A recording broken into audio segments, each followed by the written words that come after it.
हामी के हैन सधैँ नेताले देश बेच्यो, नेताले देश खायो हैन, भ्रष्टाचार गर्यो, चोर भन्थ्यौँ हैन। अन्त मलाई कस्तो हाँस नि उठिरहेछ, दुःख नि लागिरहेछ। किनभने बाटोबाटोमा कसैले स्याउको गेडा बोकेर हिँडेछ, कसैले अनारको दाना बोकेर हिँडेछ, कसैले राजा लिन गएको, कसैले बियर बोकेर फर्किया छ। के हो त्यो, के हो भाइ साहब हैन। अन्त कतिको चाहिँ कोही अब त्यो उनीहरू झगडामा हैन, उनीहरूको नि त देशमा देश बचाऊ हाम्रै लागि हो हैन, हामी पछि हाम्रै भविष्यको लागि हो, त्यो राम्रो कुरो हैन। तर त्यो देश बचाउमा चाहिँ कतिको अकालमा ज्यान गयो, एउटा दाइको अकालमै ज्यान गयो हैन, कसैको घर फुट्यो, अनि कसैको त्यो आगो लाग्यो, के भयो हैन। अहिले एकदम काठमाडौँमा त सायद त्यो उयो नि भइरह होला भन्ने हैन फेरि मलाई। अनि त्यही हो कि अब मैले नबुझेको कुरा हैन, मतलब देशलाई मतलब नेतालाई मात्रै चोर भन्दा पनि जनता नै चोर रहेछ नि कि।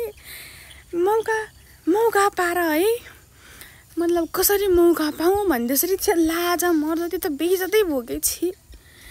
कसले स्याउको गेडा साउको दाना धरी बोकेर चोरेर हिँड्छन् बा, के भन्ने हो त्यस्तोलाई। अनि हुन त जुन जग्गाहरू कानै चिरिएको भन्छ नि, हुन त राजा आएको राम्रो हो। मलाई नि राजा आउनुहोस् हाम्रो देशमा, मतलब राजाले उयो मतलब शासन गर्नुहोस्, अन्त मलाई नि राम्रो लाग्छ। किनकि अहिलेको यो चोर नेता फेरि सपोर्ट लागेको होइन, उनीहरूको त्यो देख्दाखेरि चाहिँ राजा आएको राम्रो, धेरै राम्रो होइन। त्यो भ्रष्टाचार यता नि एउटा हरेक कुरामा ट्याक्स तिर्नु परेको छ मैले, हामीले हरेक कुरामा होइन। तर हामी आम जनताको लागि चाहिँ होइन के त जुन जग्गाहरू कानै चिरिएको भन्दैछ होइन।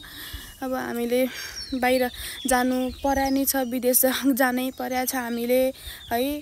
अनि अहिले त साँच्चै तपाईँ अहिले जुनै पनि जसले पनि सोद्धा हुन्छ है, जुनै बालबालिकालाई सोध्नु, जसलाई सोध्नु होइन, स्पेसल्ली 8, 9, 10, 7मै पढ्नु, तिमीहरू +2 सकेर के गर्छौ भन्दाखेरि कोही अस्ट्रेलिया जाने, कोही क्यानाडा जाने होइन। कम्तीमा मात्रै हुन्छन् देशमै बसेर केही गर्छु, यो गर्छु, त्यो गर्छु भन्ने कम्ती मात्रै हुन्छन् कि। नत्र प्रायः जस्तो कोरिया जाने, अस्ट्रेलिया जाने, जापान जाने, कहाँ जाने हुन्छन् कि। कोही आफ्नो परिस्थिति र बाध्यताले खाडी जानु परेको छ होइन। यदि नेपालमै त्यो सबै भएको भए त त्यो सबै हुँदैन नि त। आयो होइन, राजा यति आउनु भयो भने यो सबै मतलब देशबाट दिनको समथिङ 4-5 हजार हाम्रो देशबाट बाहिर जानुहुन्छ नेपाली जति दाजुभाइ त दिदीबहिनीहरू सबैजना होइन, अलिक कम्ती हुन्छ भन्ने आशा राख्दछु। अन्त यो अब राजा आउनु भयो भने राम्रो हुन्छ, हामीलाई पनि राम्रो होस्, विकसित होस् होइन। अब त्यो कुनै पश्चिम कुनै जिल्लातिर होइन, त्यो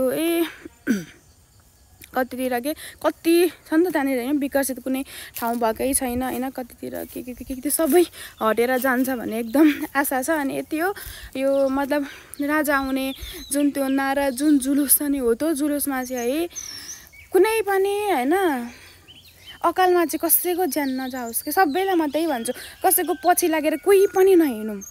तपाईँहरूले कहीँ देख्नु भएको छ, कहीँ देख्नु भएको छ मतलब कोही मतलब कसैको यही पक्ष यही भन्दिनँ, कसैकोपट्टि गएर चाहिँ उसले छाती थापेर चाहिँ कसैले भनेको छ। उनीहरूले एकदम सिक्युरिटी गार्ड लिएर हिँड्छन् कि अगाडि पछाडि, एकदम उनीहरूलाई यति नै खरच आउँदैन कि, यति नै आउँदैन।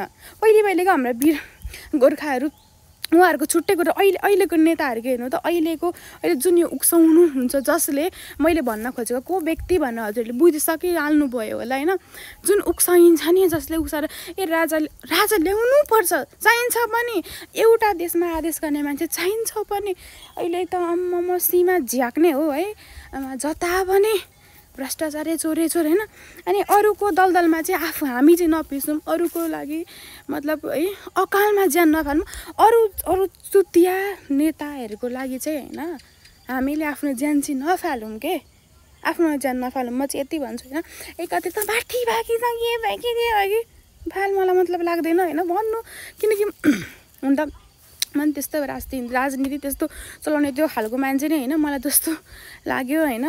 त्यस्तै भने मैले त होइन, जोसुकै भयो नि अब राजा आउनु भयो नि, या अब हाम्रोमा राजा अरूले जसले शासन गरे पनि देश चाहिँ राम्रो हुनु पर्यो होइन।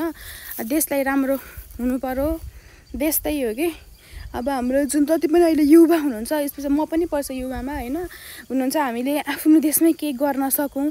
आफ्नो देशमा अरूको देशमा गएर भाडा धस्काइन्छ हामी अस्ट्रेलिया क्यानाडा उदी गएर होइन जुनै ठाउँमा गएर त्यति सेलेरी यी नेपाल हामी कोही जान्छौँ त्यति त्यसको आधीको पनि आधी दिँदा पनि हामी जाँदैनौँ के होइन तर त्यहाँ केही छैन अनि केही नै छैन यहाँ अनि किन बस्ने यहाँनिर सबै बाहिर सकेर तिमीहरू कहाँ जान्छौ भन्दा हामी सबै बाहिर जान्छौँ मात्रै हरेक विश्वास लाग्दैन भने जसलाई पनि सोध्नु त्यो +2 सकेर के गर्ने कि कोही बाहिर गएर पढ्ने हुन्छन् जो प्रायः जस्तो धेरै जस्तो बाहिर जाने हुन्छन् कि धेरैभन्दा धेरै खाडी नै जाने हुन्छन् हुन त उहाँ अरू देशमा पनि जाने हुन्छन् होइन बाध्यता र कति परिस्थिति कतिले अब हुन्छ नि पढाइको लागि पनि जानुहुन्छ होइन अन्त यो अब अरूको लागि चाहिँ अरूको भरौटै भएर अरूको झोले भएर चाहिँ आफ्नो ज्यान चाहिँ नफ्याँकौँ त्यस्तो त्यो आफ्नो ज्यान फ्याँक्नुभन्दा पनि अगाडि आफ्नो बाउआमाको मुख हेरौँ है उनीहरूले कति दुःख गरेर हुर्काएका हुन्छन् कति गरेका हुन्छन् होइन त्यही हो जानुपर्छ होइन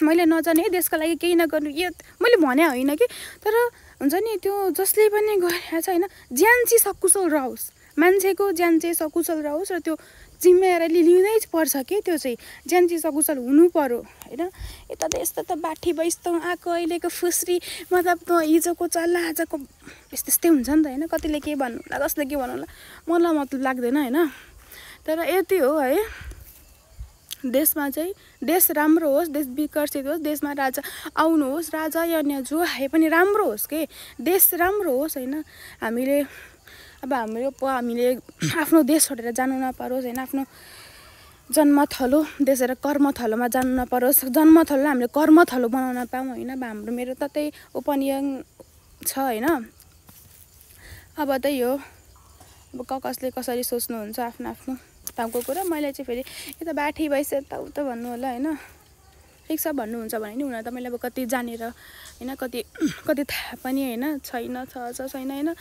त्यही हो अनि मैले बोल्दा कसैलाई नराम्रो लाग्यो होला त्यसको लागि चाहिँ आइएम सो सरी है म नैदेखि माफी माग्न चाहन्छु नराम्रो लाग्यो भने चाहिँ होइन किन यस्तो भनिस् त्यस्तो भनिस् होइन अब आफूले मन भएको कुरा भन्न त पाइन्छ नि त मैले चाहिँ जे लाग्यो जस्तो लाग्यो मेरो नजरमा जस्तो देखेँ मैले चाहिँ त्यही होइन त्यही देखेँ मैले त्यही लाग्यो होइन अनि त्यही भन्न चाहन्छु होइन जो आए पनि देश चाहिँ हाम्रो राम्रो होस् हाम्रो नेपाल राम्रो नेपाल होइन त्यही हो।